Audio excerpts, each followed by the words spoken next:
കുഞ്ഞിന് ബന്ധമുണ്ടായിരുന്നോ, പെൺകുട്ടിക്ക് ബന്ധമുണ്ടായിരുന്നോ എന്നൊക്കെ നമുക്ക് അറിയേണ്ടതുണ്ട്. അതിലേക്കൊക്കെ വരാം. ഇപ്പോൾ ഈ കുഞ്ഞിന്റെ വീട്ടിൽ നിന്ന്, ഈ പെൺകുട്ടിയുടെ തസ്മീത്തിന്റെ വീട്ടിൽ നിന്ന് ഡാൻ കുര്യൻ ചേരുന്നുണ്ട്. ഡാൻ, നമ്മൾ നേരത്തെ തൊട്ട് പറയുന്നുണ്ട്, ഈ കുട്ടിയും കുടുംബവും കേരളത്തിലെത്തിയിട്ട് അതിഥികളായി നമ്മുടെ നാട്ടിലേക്ക് ജോലിക്കായി എത്തിയിട്ട് വളരെ കുറച്ച് ദിവസങ്ങളായിട്ടേ ഉള്ളൂ. ഇവർക്ക് ആർക്കും വലിയ പരിചയമില്ല. നമ്മുടെ നാടും തമിഴ്നാടും, നമ്മുടെ തൊട്ടയൽപ്പക്കമായ തമിഴ്നാടും ഒന്നും ഇവർക്ക് വലിയ പരിചയമില്ല. പക്ഷേ ഒരു അമ്മയുമായുള്ള ഒരു സൗന്ദര്യപ്പിണക്കത്തിന്റെ പേരിൽ ഒന്ന് ഇറങ്ങിപ്പോയതാണ് ഈ പെൺകുഞ്ഞ്. അവളാണ് ഇപ്പോൾ കന്യാകുമാരിയിലുണ്ട് എന്നുള്ളൊരു ആശ്വാസ വിവരങ്ങൾ നമുക്ക് ലഭിക്കുന്നത്. നമ്മൾ ആ പ്രതീക്ഷയിലാണ്, ശുഭപ്രതീക്ഷയിലാണ്. കുഞ്ഞിനെ വളരെ വേഗം തിരിച്ച് വീട്ടിലെത്തിക്കാൻ സാധിക്കുമെന്നുള്ള ശുഭപ്രതീക്ഷയിലാണ് ഡാൻ. ഏറ്റവും പ്രധാനമായി അറിയാൻ സാധിച്ച വീട്ടുകാരുടെ ഒരു മാനസികാവസ്ഥ നമുക്ക് ഊഹിക്കാൻ സാധിക്കുന്നതേ ഉള്ളൂ. എന്തായിരിക്കും കുഞ്ഞിനെ കാണാതായുള്ള ഒരു വിഷമത്തിൽ അവർ ഒരുപക്ഷെ പ്രതികരണത്തിൽ പോലും തയ്യാറാവില്ല. അപ്പോൾ പോലും അവർ പറയുന്നുണ്ട്, ഫോട്ടോ മാത്രമേ കയ്യിലുള്ളൂ, പോലീസുകാർ അയച്ചു തന്ന ഫോട്ടോ മാത്രമേ ഞങ്ങളുടെ കയ്യിലുള്ളൂ. അവർ തങ്ങളുടെ കുഞ്ഞിനെ തിരിച്ചെത്തിക്കുമെന്നുള്ള പ്രതീക്ഷയിലാണ്. എന്താണ് അവിടുത്തെ ഒരു കുടുംബ പശ്ചാത്തലം, ഡാനി?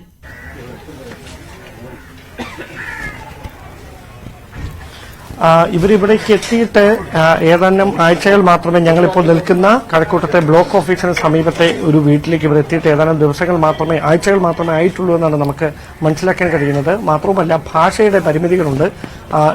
ഇപ്പോൾ കാണാതായിരിക്കുന്ന 13 വയസ്സുകാരിക്ക് അസാമീസ് ഭാഷ മാത്രമാണ് അറിയാവുന്നത്. അതുകൊണ്ട് അങ്ങനത്തെ ഭാഷയുടെ പരിമിതികളൊക്കെ ഉണ്ട്.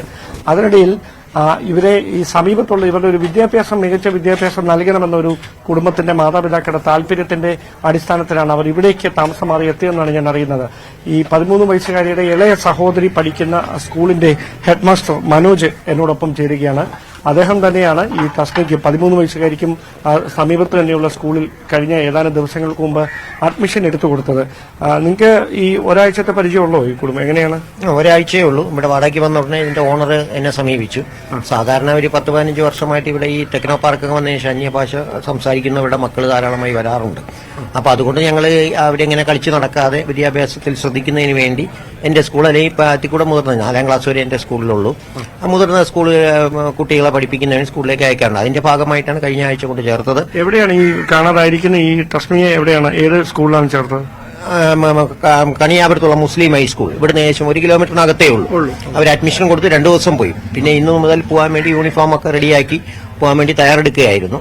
അപ്പൊ ഒന്ന് പറയുന്നത്, സാർ പറയുന്നത് പോലെ ഈ ഭാഷ ഒരു വലിയ പ്രശ്നമുണ്ട്. രണ്ടിപ്പോ ഒരാഴ്ച വന്നതേ ഉള്ളൂ, ഒരാഴ്ച ആയതേ ഉള്ളൂ. അപ്പൊ ഈ 2 ബുദ്ധിമുട്ട് കൊണ്ടാണ് എനിക്കൊരു അന്വേഷണം കുറച്ചൊക്കെ അവർ പുറത്തേക്ക് അറിയാനൊരു താമസം വന്നത്.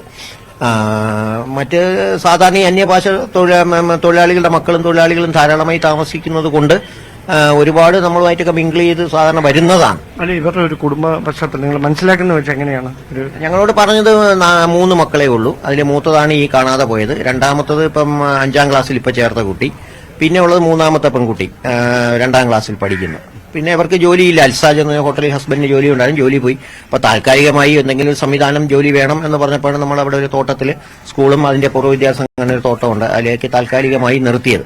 അവര് എന്നോട് വളരെ സന്തോഷകരമായി ഇടപെടുകയും വളരെ ഹാപ്പിയായി കഴിയുകയും ആണ് ചെയ്തത്. രണ്ടുപേരും ജോലിക്ക് പോകുന്നുണ്ടോ അവിടെ?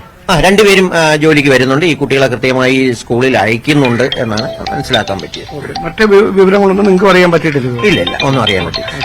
അപ്പോൾ അതാണ് ഈ കുടുംബത്തെ സംബന്ധിച്ച സാഹചര്യം. അതിനെക്കുറിച്ച് വ്യക്തമായിട്ട് അറിയാവുന്ന ആൾ കൂടിയാണ് ഇവർ പഠിക്കുന്ന ഈ സ്കൂളിന്റെ ഹെഡ്മാസ്റ്റർ ആയിട്ടുള്ള മനോജ്. അദ്ദേഹമാണ് കാര്യങ്ങൾ നമ്മളോട് വ്യക്തമാക്കിയത്. ഇനി അറിയാനുള്ള കാര്യം എന്ന് പറയുന്നത് 24 മണിക്കൂറാകാൻ പോവുകയാണ് ഈ കുട്ടിയെ കാണാതെ പോയിട്ട്. പക്ഷെ ഇപ്പോഴും കന്യാകുമാരിയിലുണ്ട് എന്ന് പറയുമ്പോഴും അത് സ്ഥിരീകരിക്കാവുന്ന തരത്തിലുള്ള ഈ മൊഴികൾക്കപ്പുറത്തുള്ള വിവരങ്ങൾ, ആ വിവരങ്ങൾ തേടിയാണ് പോലീസ് സംഘം അവിടെ പരക്കം പായുന്നത്. അവിടെയാണ് ഈ കന്യാകുമാരി റെയിൽവേ സ്റ്റേഷനിൽ നിന്നുള്ള CCTV ദൃശ്യങ്ങൾ, അതിൽ കുട്ടി പതിഞ്ഞിട്ടുണ്ടോ, കുട്ടിയുടെ ദൃശ്യങ്ങളുണ്ടോ എന്ന് കണ്ടെത്താനുള്ള നീക്കം നടക്കുന്നത്.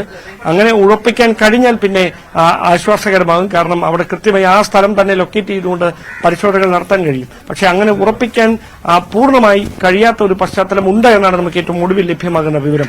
അതുകൊണ്ട് തന്നെയാണ് സമീപ സ്ഥലങ്ങൾ, പാറശാല, നാഗർകോവിൽ അടക്കമുള്ള സ്ഥലങ്ങളിലും ഒരേ സമയത്ത് തന്നെ ഈ ഇപ്പോൾ പ്രചരിച്ചുകൊണ്ടിരിക്കുന്ന കുട്ടിയുടെ ഈ ട്രെയിനിനുള്ളിൽ നിന്നുള്ള ചിത്രം കാണിച്ചുകൊണ്ട് ഈ പരിശോധന നടന്നുകൊണ്ടിരിക്കുന്നത്. എന്തായാലും ഇത് കൃത്യമായി തിരുവനന്തപുരത്തെ ഡെപ്യൂട്ടി പോലീസ് കമ്മീഷണറാണ് ഈ കേസിന്റെ, ഈ കുട്ടിയെ കാണാതായ കേസിന്റെ അന്വേഷണ ചുമതല ഏകോപിപ്പിച്ചുകൊണ്ടിരിക്കുന്നത്. അദ്ദേഹമാണ് ഉദ്യോഗസ്ഥരുമായി കമ്മ്യൂണിക്കേറ്റ് ചെയ്ത് മറ്റ് നിർദ്ദേശങ്ങളൊക്കെ നൽകിക്കൊണ്ടിരിക്കുന്നത്. സ്വാഭാവികമായി ഈ കുട്ടി തിരികെ വരാനുള്ള സാധ്യതയും അവർ തള്ളിക്കളയുന്നില്ല. അതുകൊണ്ട് തന്നെ തിരുവനന്തപുരം റെയിൽവേ സ്റ്റേഷനിലും അതുമായി ബന്ധപ്പെട്ട പരിശോധനകളൊക്കെ നടക്കുന്നുണ്ട്. എന്തായാലും കുടുംബാംഗങ്ങൾ ഇന്ന് രാവിലെയും കഴക്കൂട്ടത്ത് നിന്ന് പോലീസ് ഉദ്യോഗസ്ഥർ എത്തി വിശദമായി കാര്യങ്ങൾ ചോദിച്ച് മനസ്സിലാക്കാൻ ശ്രമിച്ചിരുന്നു. നേരത്തെ എല്ലാവരും സംശയിക്കുന്നത് പോലെ ഈ കുട്ടിയുടെ മൂത്ത സഹോദരനുമായി 19 വയസ്സുകാരൻ ചെന്നൈയിലാണ്. ഈ കുടുംബവുമായിട്ട് അത്ര നല്ല ബന്ധത്തിലല്ല ഈ 19കാരനുള്ളത്. ആ കുടുംബവുമായി ഇങ്ങനെ ബന്ധമില്ലാതെ കഴിയുന്ന ഈ 19കാരനുമായി ഈ തസ്നി എന്ന 13 വയസ്സുകാരി ഫോണിൽ സംസാരിക്കാറുണ്ടോ, അവർ തമ്മിൽ എന്തെങ്കിലും അങ്ങനെ ഒരു കമ്മ്യൂണിക്കേഷൻ ഇതിനോടകം ഉണ്ടായിട്ടുണ്ടോ, ഈ കാര്യങ്ങളെക്കുറിച്ചൊക്കെ വിശദമായി പരിശോധിക്കുന്നുണ്ട്. പക്ഷേ അദ്ദേഹത്തിനടുത്തേക്ക് ഈ കുട്ടി എത്തിയിട്ടില്ല എന്ന് തന്നെയാണ് പോലീസ് ഏതാണ്ടങ്ങ് ഉറപ്പിക്കുന്നത്. അങ്ങനെയാണെങ്കിൽ ഈ ഐലൻഡ് എക്സ്പ്രസിൽ കന്യാകുമാരിയിൽ നിന്ന് ഉള്ള ഈ ബംഗളൂരുവിലേക്കുള്ള ഈ ഐലൻഡ് എക്സ്പ്രസിൽ ആ കുട്ടി പാറശാല വരെ എത്തിയെന്ന് ഉറപ്പിക്കുന്ന പോലീസ് സംഘം അതിനപ്പുറത്തേക്ക് നാഗർകോവിൽ കന്യാകുമാരി സ്വാഭാവികമായി കന്യാകുമാരി വരെ എത്തിയിട്ടുണ്ടാകാം എന്ന് തന്നെയാണ് ഒരു നിഗമനത്തിലേക്ക് എത്തിയിരിക്കുന്നത്. അതുകൊണ്ട് തന്നെയാണ് തിരുവനന്തപുരത്ത് നിന്ന് പുറപ്പെട്ട പോലീസ് സംഘം കന്യാകുമാരി റെയിൽവേ സ്റ്റേഷൻ കേന്ദ്രീകരിച്ചുകൊണ്ട് ഈ പരിശോധന തുടരുന്നതും. സ്വാഭാവികമായി RPF-ന്റെയും അതോടൊപ്പം തന്നെ തമിഴ്നാട് പോലീസിന്റെയും കൂടി സഹകരണത്തോടെ മാത്രമേ ഈ അന്വേഷണം ഇനി അങ്ങോട്ട് മുമ്പോട്ട് പോവുകയുള്ളൂ. അതുകൊണ്ട് തന്നെ അവരും കൃത്യമായി ഈ അന്വേഷണ കാര്യങ്ങളിൽ കേരള പോലീസുമായി സഹകരിച്ചുകൊണ്ടാണ് ഇപ്പോൾ ഈ 13 വയസ്സുകാരിയെ കണ്ടെത്തുന്നതിന് വേണ്ടിയിട്ടുള്ള നീക്കം നടന്നുകൊണ്ടിരിക്കുന്നത്. എന്തായാലും വലിയൊരു മാനസിക സമ്മർദ്ദത്തിലാണ് ഈ അൻവർ ഹുസൈൻ, ഈ കുട്ടിയുടെ പിതാവ്, മാതാവ്, മറ്റ് സഹോദരങ്ങളൊക്കെ ഉള്ളത്. നമുക്ക് കാത്തിരിക്കാം വൈകാതെ തന്നെ ഒരു ശുഭവാർത്ത കന്യാകുമാരിയിൽ നിന്ന് കേൾക്കുന്നതിന് വേണ്ടി. തീർച്ചയായും ഡാൻ, അങ്ങനെ അത്തരത്തിൽ തന്നെയാണ്. ആ കുടുംബം വലിയ പ്രതീക്ഷയിലാണ്, ശുഭപ്രതീക്ഷയിലാണ്. ഈ കുട്ടിയെ വളരെ വേഗം അവർക്ക് അരികിലെത്താൻ സാധിക്കുമെന്നുള്ള വലിയ പ്രതീക്ഷയിലാണ് കുടുംബം. ഡാൻ, ഈ കുഞ്ഞ് ഈ മാതാപിതാക്കൾ പറയുന്നതനുസരിച്ചാണെങ്കിൽ ആദ്യമായിട്ടാണ് ഇവളിങ്ങനെ ഒറ്റയ്ക്ക് വീട് വിട്ട് ഇറങ്ങുന്നത്, ആദ്യമായിട്ടാണ് ട്രെയിനിൽ ഒറ്റയ്ക്ക് യാത്ര ചെയ്യുന്നതെന്നാണ് മനസ്സിലാക്കുന്നത്. കാരണം അച്ഛൻ നേരത്തെ പറയുകയുണ്ടായി ഈ വീട് വിട്ടുപോലും അങ്ങനെ ഒറ്റയ്ക്ക് പോവാറില്ല പുറത്തോട്ട്, ആ പെൺകുട്ടിയാണ് ഇറങ്ങിപ്പോയതെന്ന്. ഡാൻ, ഈ ബബിത എന്ന നിർണായകമായ ഈ കേസിൽ ലീഡ് നൽകിയ ബബിത എന്ന യാത്രക്കാരി, ആ വിദ്യാർത്ഥിനി പറയുകയുണ്ടായി 40 രൂപ മാത്രമായിരുന്നു ഈ ഇറങ്ങിപ്പോയ ട്രെയിനിൽ താൻ കണ്ട സമയത്ത് ഈ തസ്മിത്തിന്റെ കയ്യിൽ ഉണ്ടായിരുന്നത്. ഒപ്പം ഒരു മുഷിഞ്ഞ ബാഗും ഉണ്ടായിരുന്നു, ആ ബാഗ് നിറയെ പൊടിയായിരുന്നു എന്ന് പറയുകയുണ്ടായി കൃത്യമായി ബബിത. ഈ മാതാവിനോട് സംസാരിച്ച സമയത്ത് എന്താണ് അറിയാൻ സാധിച്ചത്? ഈ ബാഗിൽ കുഞ്ഞിന്റെ വസ്ത്രങ്ങൾ എടുത്താണോ കുട്ടി പോയത്, എന്താണ് അവിടെ നിന്ന് കാണാതായത് എന്നാണ്. കാരണം പോകുന്ന സമയത്ത് മാതാപിതാക്കൾ അവിടെ ഇല്ല, നമുക്കതറിയാം. പക്ഷേ മാതാവ് നോക്കിയ സമയത്ത് എന്തെങ്കിലും മനസ്സിലാക്കാൻ സാധിച്ചിട്ടുണ്ട് ഈ ബാഗിൽ എന്തൊക്കെ എടുത്താണ് കുട്ടി പോയതെന്നുള്ള എന്തെങ്കിലും വിവരങ്ങൾ മാതാപിതാക്കളുടെ ഭാഗത്തു നിന്ന് ലഭിച്ചിട്ടുണ്ടോ ഡാൻ?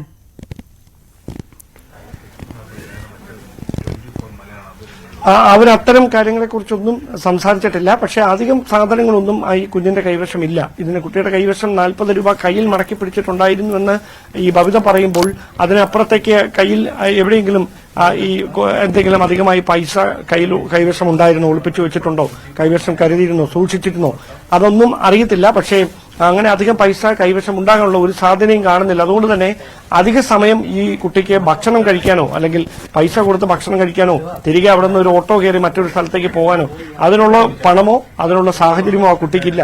അതുകൊണ്ട് തന്നെയാണ് ഈ ഏത് റെയിൽവേ സ്റ്റേഷനിലാണ് ഇറങ്ങിയിരിക്കുന്നത് എന്ന് കൃത്യമായി മനസ്സിലാക്കാൻ കഴിഞ്ഞാൽ ആ റെയിൽവേ സ്റ്റേഷൻ പരിസരത്ത് നിന്ന് തന്നെ കുട്ടിയെ കണ്ടെത്താൻ കഴിയുമെന്നൊരു പ്രതീക്ഷ പോലീസിനുള്ളത്.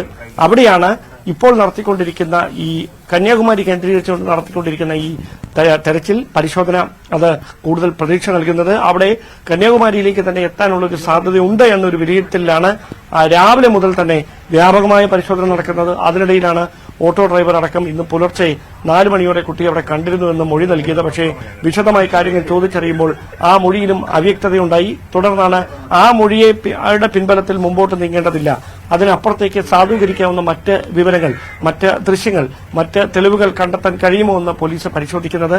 അതിന്റെ ഭാഗമായാണ് റെയിൽവേ സ്റ്റേഷനിലെ CCTV ദൃശ്യങ്ങളടക്കം വിശദമായി പരിശോധനയ്ക്ക് വിധേയമാക്കുന്നത്. അങ്ങനെയാണെങ്കിൽ ആ കന്യാകുമാരിയിലാണ് കുഞ്ഞ് എത്തിയിരിക്കുന്നതെങ്കിൽ പുലർച്ചെ തന്നെ അവിടെ എത്തിയിട്ടുണ്ടാകാം. അതിനുശേഷം അവിടെ നിന്ന് കുട്ടി എവിടേക്കാണ് അല്ലെങ്കിൽ ആ സ്ഥലത്ത് നിന്ന് പരമാവധി പോകാൻ കഴിയുന്ന സ്ഥലങ്ങൾ ഏതാണ്, അതടക്കമുള്ള സ്ഥലങ്ങൾ കേന്ദ്രീകരിച്ചുകൊണ്ട് പരിശോധന നടക്കുന്നതിലൂടെ വെല്ലുവിളിയായി മാറാൻ പോകുന്നത് ഭാഷ തന്നെയായിരിക്കും. ഈ കുഞ്ഞുമായി സംസാരിച്ചെന്ന് പറയുന്നവർക്കോ അല്ലെങ്കിൽ സംസാരിക്കാൻ ശ്രമിക്കുന്നവർക്കോ ഈ കുടുംബാംഗങ്ങളുമായിട്ട് സംസാരിക്കുന്നവർക്കൊക്കെ ഈ ഭാഷയുടെ പരിമിതികൾ വലിയൊരു വെല്ലുവിളിയാകുകയാണ്. ഈ കുട്ടിയുടെ പിതാവടക്കം ഈ അൻവർ ഹുസൈൻ അടക്കം നമ്മളോട് ഈ കാര്യങ്ങൾ പറഞ്ഞ് പ്രതിഫലിപ്പിക്കാൻ കഴിയാത്ത ഒരു സാഹചര്യമുണ്ട്. പൂർണ്ണമായിട്ട് അദ്ദേഹത്തിന്റെ ഭാര്യയാണ് മാധ്യമങ്ങളോടും പോലീസ് ഉദ്യോഗസ്ഥരോടുമൊക്കെ ഈ ഉണ്ടായ സംഭവങ്ങൾ വിശദീകരിക്കുന്നത്. അതോടൊപ്പം എടുത്തു പറയേണ്ട കാര്യം ഇങ്ങനെയൊരു അമ്മയുമായിട്ടുണ്ടായ ഒരു പിണക്കത്തിന്റെ പേരിലാണ് കുട്ടി ഇങ്ങനെ വീട്ടിൽ നിന്ന് പോകുന്നത് എന്ന് പറയുമ്പോൾ ആ പിണക്കത്തിലേക്ക് നയിച്ച സാഹചര്യം എന്തായിരുന്നു? അങ്ങനെ എന്തെങ്കിലും ഗൌരവതരമായിട്ടുള്ള കാര്യമാണോ? അതടക്കമുള്ള കാര്യങ്ങളൊക്കെ പോലീസ് വിശദമായി തന്നെ പരിശോധിക്കുന്നുണ്ട്. എന്തായാലും ഇതിനോടകം മറ്റ് സൂചനകളൊന്നും, അതായത് കുട്ടി എവിടെയാണെന്ന് കൃത്യമായി ലൊക്കേറ്റ് ചെയ്യപ്പെടുന്ന മറ്റ് സൂചനകളൊന്നും ലഭ്യമായിട്ടില്ല ഈ നിമിഷം വരെ ഔദ്യോഗികമായിട്ട്. അതാണ് നമുക്ക് ഏറ്റവും ഒടുവിൽ പോലീസിന്റെ ഭാഗത്തുനിന്ന് ലഭിക്കുന്ന സൂചന. പക്ഷേ അവർ കന്യാകുമാരി റെയിൽവേ സ്റ്റേഷൻ കേന്ദ്രീകരിച്ചുകൊണ്ട് CCTV ദൃശ്യങ്ങളടക്കം വീണ്ടെടുത്തുകൊണ്ട് വിശദമായ പരിശോധന തുടർന്നുകൊണ്ടേയിരിക്കുകയാണ് കഴിഞ്ഞ ഏതാനും മണിക്കൂറുകളായി തുടർച്ചയായി.